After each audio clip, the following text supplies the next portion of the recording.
Laban sa pagitan ng Liyab Esports versus Fennel Adversity. Kita-kita naman natin kagad. Eto na, simula na kagad ang laban. Exactly. So sa mga nagtataka kanina, sino nga ba ang players for both teams? Ito na po ang kanilang mga IGN. And again, this is game number 1. Tamang hintayan lang kung sino ba ang makakakuha ng unang win. And I was wrong. I was expecting Senna Lucian sa baba. Pero mukhang ginawang mid Lucian. And gaya nga sabi ni Whisper kanina, it will be the ADC Senna. Okay, so right now, indeed, no, we're going to have an ADC Sena, which is the carry once again the bot lane, and then nagka-farm ito si Siliat in the bot lane. At ang kanilang kalaban is walang iba kundi Morgana and si Galio. Parehong may solid CC or crowd control champions in the bot lane. Exactly. So, parang ano yan either you dodge or you just, you wait for the opening tapos saka ka magka-counter-attack. But apparently the Q did not connect dito sa Senna. And of course, dito sa ating Gragas, Patani did get a lot of damage. And instead, si Rafe, siya na lang muna yung pumukonta, kaya namang magtangke ng Galio sa early game. This is where the meta slowly is going, no? When you look at the teams right now, ang ginagawa nila dito is trying to divert, no? With regards to the lineup na pwede nilang gamitin dito. Right now, walang AD carry talaga na legit, no? Aside from, syempre, Senna in the bot lane and mid lane na Lucian. But, sinusubukan nilang kunin dito. Agawin, kaba, Accounts are gonna connect, pero mukhang meron that is going to jump in dito sa ating Gragas Senna with that cloak. Tago na lang muna sa kanilang teammates, but Fennel Adversity, they knew better. Alam nila na hindi pa nila kaya mag-go all in. So, back away na lang muna and go back to farm. Tama kuha lang muna ng Shuttlecraft kasi kailangan nila yan because they really have to get that gold and at the same time vision in the bot lane. Dito na pwede kontrolin ng Liyab Esports right now or rather ng Fennel Adversity, but wala mo nang mangyayaring casualty so far and tamang palitan lang sila dito ng kanilang mga jungle camps. And still, wala pa naman tayong 3 minutes wala pa naman tayong 4 minutes rather because wala pa naman tayong mga first objective dito. So nakikita natin na ganun pa rin yung ginagawa nila dito. Ang problema lang, I would say, for Liyab Esports is that sobrang heavy reliance nila sa late game potential na kanilang team. They have to scale very late game sa kanilang team dito para maging very much effective. Exactly. Kailangan nilang i-max dito ang late game. Indeed, that will be Danny caught off guard by Doy, but there will not be any follow-up since Senna pa naman ang ADC. So at the very least, they were able to push Fennel Adversity back. Arise, pansin ko naman, mukhang kaya may pagsabay ni Arise dito kay Shaw, and Akali is gonna hurt a lot. So mukhang kailangan munang maging conservative ni Shaw up until he gets his first item. Yes. And this is one of the reasons why na ang first item ni Shaw dito is the Phage and the Rubik Crystal as well for more HP. Kasi alam niya na ito si Arise ay nag-level 5. Marami na talagang pwedeng burst potential na pwedeng go into the mid lane, and that could be the end of life. I mean, end of life to si Short na mid lane kasi naka-ignite siya. Wala siyang barrier, wala siyang heal in the mid lane. Well, while you were saying that, while you were talking about ating mid laners, mukhang yung jungle lane duo ng Liyab Esports, nag-swap lane muna. Tamang explore muna around the map. And again, as much as possible, umiiwas muna si Liyab sa possible pickoffs, possible fights sa Fennel Adversity kasi in this lineup, Fennel will try to pick as much fights as they can kasi vulnerable pa or kumbaga wala pa yung power spike ng Liyab dito. I think Liyab Esports prepared too early, no? With regards to preparation of setting up a dragon or a referral with what they did earlier. Na nakita natin kagad na 2 minutes going 3 minutes, 3 minutes rather, going 4 minutes pa lang, nakapwesto na kagad sila dito on the referral, setting up awards and making sure na meron silang enough vision to control that potential objective. So, feeling ko, goods lang naman kasi Fennel Adversity also tried to respond in that as well. Pero wala pa mangyayari dito, wala pa munang mauna, bot lane pa rin si Shaw kasama si Arise. Nakatawa ko dito kasi kahit saan pumunta si Shaw, sinusundan siya ni Arise hanggang sa dulo ng walang hanggan. Sundan ka ng isang ninja. But now, sinundan na ng Fennel dito ang ating unang objective, which is the referral. It looks like that will be a tad bit too late for spell. That will be the greatest double error being popped. Con does get quite the damage, but wala pa namang full commitment from Liyab. Fennel Adversity, they got that huge objective in their pockets. Yun lang yung naging problema, no? That's a disadvantage, yung preparing too early in that particular team fight kasi nauna silang pumunta sa kanilang mga referral kanina. Pero since matagal na nag-responde dito ang Fennel versus they have enough item for their champion para pagbatik nila doon sa referral, kaya nilang manalo kagad sa team fight na paback kagad dito ang Liyab Esports kasi kailangan din nilang mag-restock ng kanilang mga items dito. Right now, we have the Dragon na sinasayawan nila dito. Sino nga ba mauuna? Sino nga ba pipilit na mag-push dito kumuha ng ating Dragon? Mukhang Liyab yung gumugusto May ward sila dyan at nagbabox in na sila dito sa ating Dragon area. It is an Ocean Drake but here comes Domeng. Nagtatago lang, naglilurk lang sa side. Remember, meron din perfect execution si Arise na ready to go. Bodies are not connected but then that is gonna be the first blood going over to Liyab Esports. Sena with the ultimate and Liyab Esports is gonna go all in. Nakukuha ng isa ang kanilang team but it looks like parehas na teams after losing one member.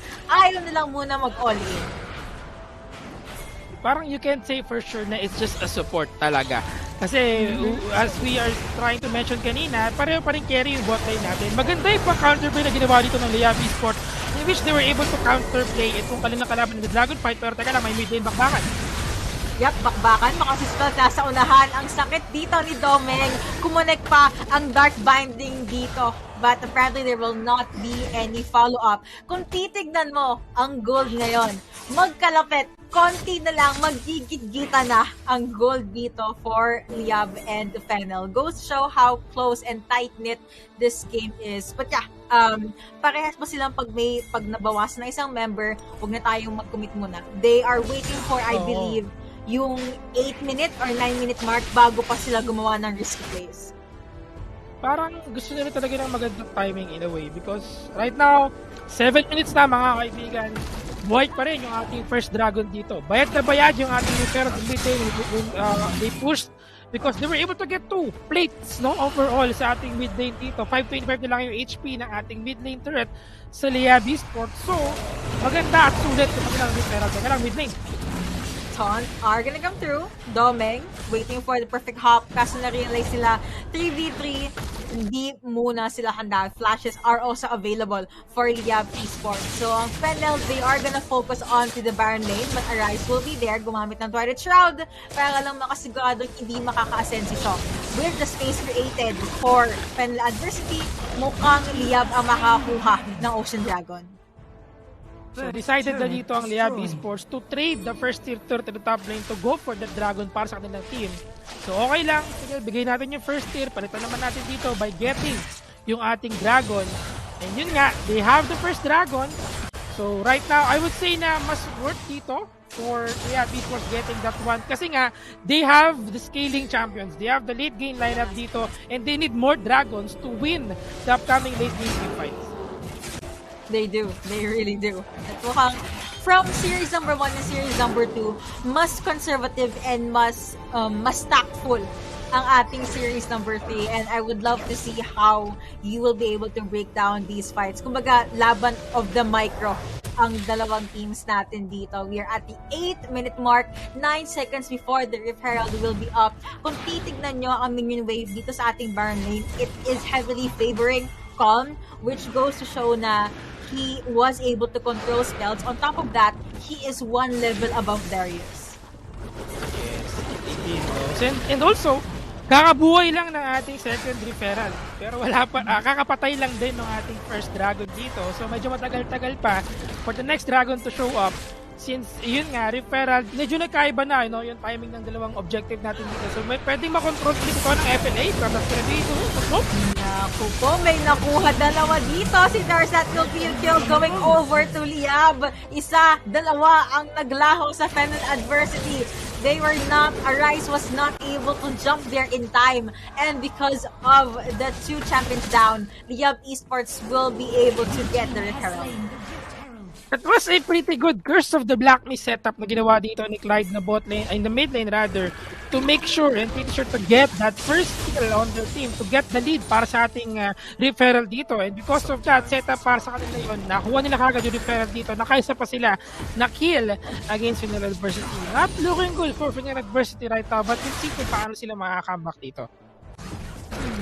Ang iniisip ko, ang kailangan lang talaga is makapag-online si Arise. He needs to get those assassinations done.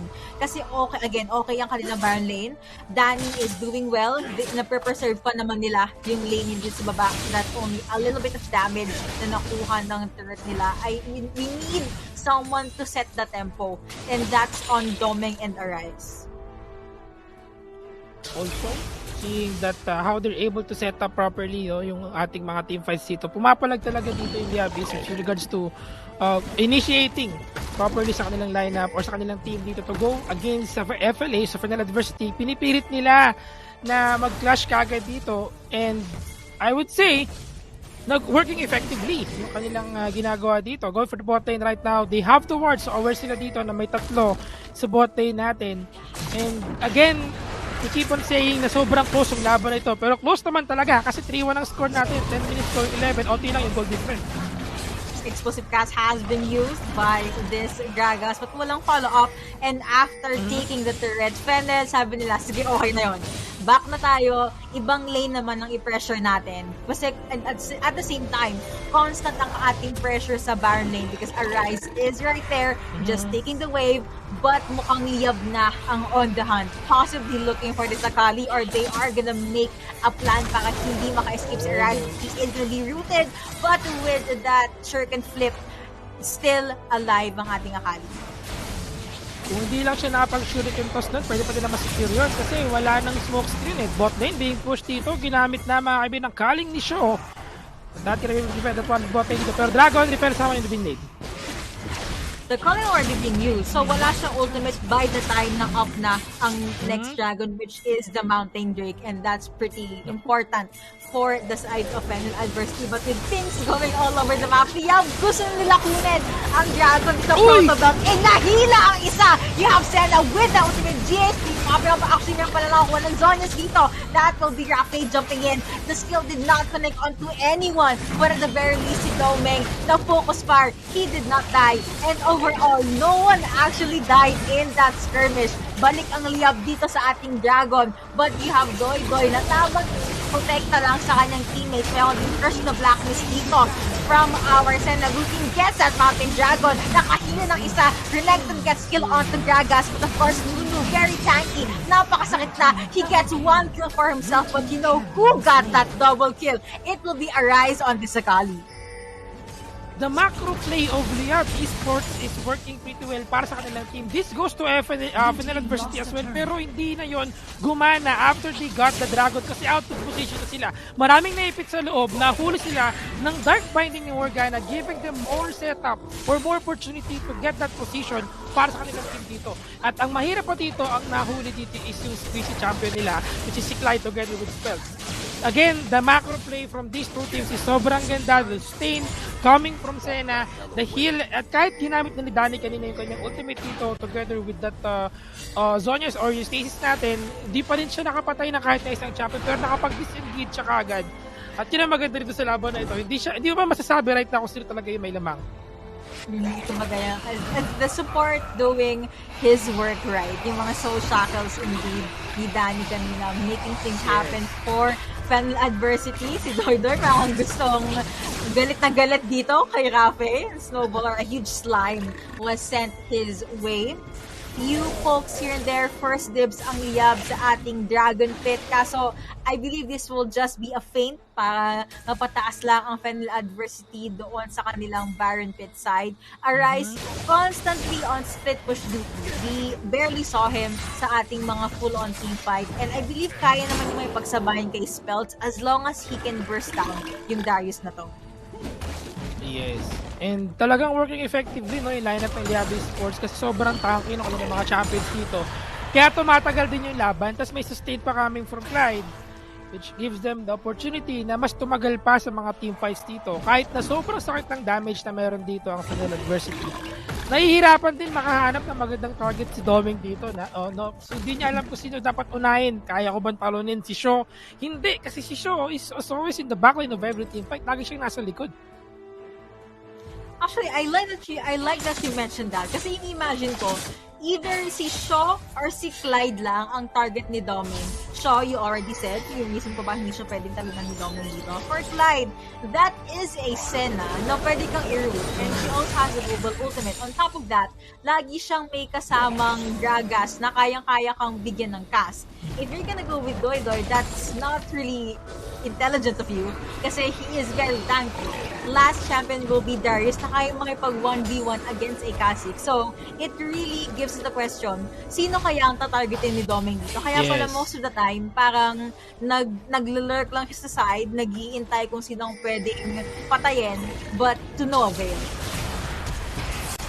Oh, mid lane, nagkaroon pa ng babakan, nag-flash in. Yep, that will be the hook coming through. Pero mukhang there will be the hero's entrance. Senna will go them in again. Binanta mo lang dito ang ating Gaio. Lucian does get 1 kill. -1 for Fennel adversity. Hindi na ata sila makakalapit because si Renekton ang napasabog, ang nabaril ni Shodon kanina.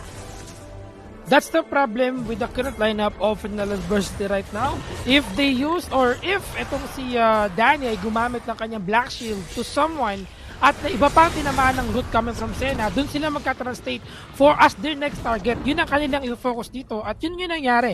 Si Calm, hindi siya nagamit ng Black Shield dito at siya agad yung napitas ng Liyab Esports. Dragon is gonna go up. Take note ha, this is going to be the Elder Drake na kagad. 16 minutes na tayo. Sobrang grabe yung laban dito na hindi na natin napansin. 16 minutes na pala. Ganon kabilis, di ba? Again, dahan-dahan ang galaw ng dalawang teams natin. I have to say, the skirmish or the fight earlier, maganda siya and in favor of Liyab. But if you're gonna look at the board, most of the lead pala nasa Fennel.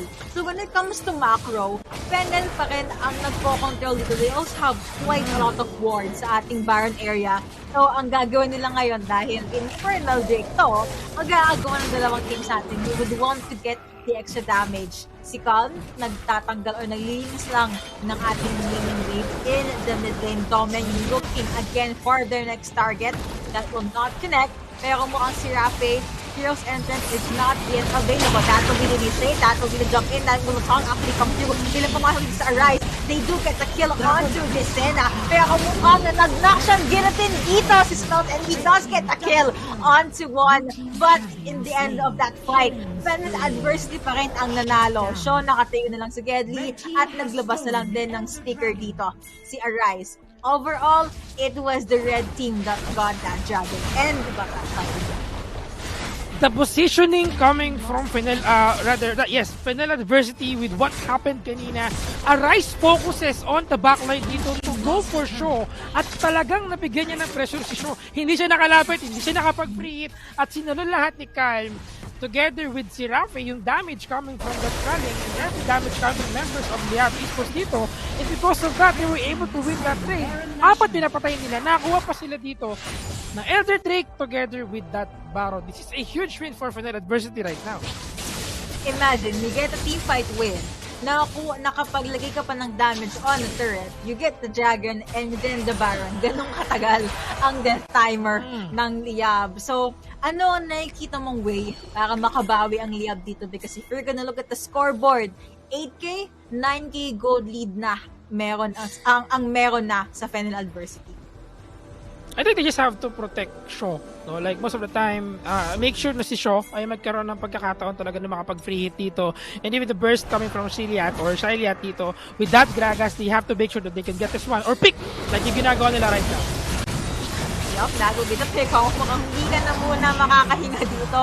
That was a 5v1 plus a knockdown guillotine. But the problem, nakakuha nga ng pick-off. Nakuha naman ng Fennel ang hindi lang isa, kundi 2 turret sa base ng Liyab Esports. They would take that trade any time of the day.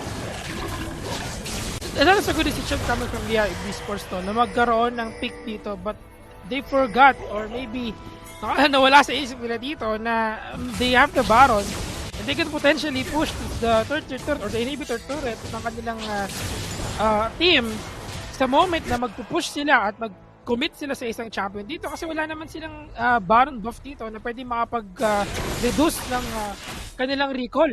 And that is why natalo na naman sila doon, one champion, parang kumbaga eto na yung Thanos moment natin, what did it cost, kumbaga So, parang everything in a way. Right now, wala na tayong second tier third bot lane. Titira na lang survival ang ating third tier sa bot lane.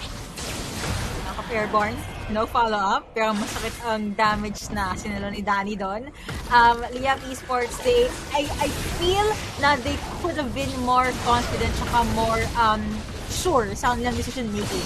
They could have won yung laban kanina sa Dragon nung nakakuha ng damage si Danny, but they hesitated and they chose to take a step back kahit sabihin natin it's for the safety of their Nexus. Pero Spells does get one. Naglabas din ng cast dito si Saliat, but there will be no follow-up. Domeng, kahit medyo na-lockdown kanina, he was just able to hop his way into safety. Constant minion wave pouring in all three lanes ng Liyab Esports. Nagtataka tuloy sila. Saan tayo titingin? Sino ang priority? Mukhang si Danny ang naging priority. Senna sending out ultimate hit again. But Fennel, mukhang mission accomplished. Kasi yung mga key ultimates dito from Liyab, nagamit na nila. Hindi pa rin talaga nagbabago yung playstyle ni Arise. So right now, he's one of the threat na meron dito ang Liyab Esports. Pero teka, nakatakas yun doon. Use circuit toss para mapag-disengage. Simple na may properly. So chill lang muna siya for now. As I was saying, hindi pa rin talaga nagbabago itong playstyle ni Arise with regards to yung kanyang assassin champion. Going for the right target, going for the right push when necessary. So maganda yung ginagawa nila dito. And with all the wards that they have on the base of the enemy, we have 10 seconds on the clock bago mag-up yung ating next Baron, which is kapag nakuha ito na Fennel adversity, this could be a win na para sa kanila. It could be a win. Kasi kung titignan mo, all of them are already sitting at a level 15 whereas sa side ng Liyab, si Doy tsaka si Clyde wala pang level 15. Liyab Esports, like I thought they were gonna pick a fight there. Kaso nakita nila siguro na they're not in a comfortable position to go with a fight. On top of that, yung Baron lane nila, it's constantly open, napupush in pa ng minion wave. So Fennel, they're gonna have a swell time circling and dancing around this Baron. Jump in dito kay Doy, but medyo lumang pa siya dito kay Danny. That will be the binding, connecting si Domeng very, very low. That will be the kill going over to Morgana. Napakagandang jumping pa dito from Rafe. They do get the Baron Nasher. They do get those 3 kills. Dalawang GA na papalit. Pero pumasok din dito si, of course, Gragas, but Gragas only jumped into his death. They get the killing spree. They get the ace. They get everything. At mukhang Fennel adversity, they want to get game number 1. Game number 1 indeed, mga kaibigan. What a win sa laban na ito. They were able to counter a lot of plays na ginawa kanina ng Fennel adversity, ng Liyab Esports rather. But at the end of the day, talagang Fennel adversity with all of the tanky champions that they have, the protect coming from Danny,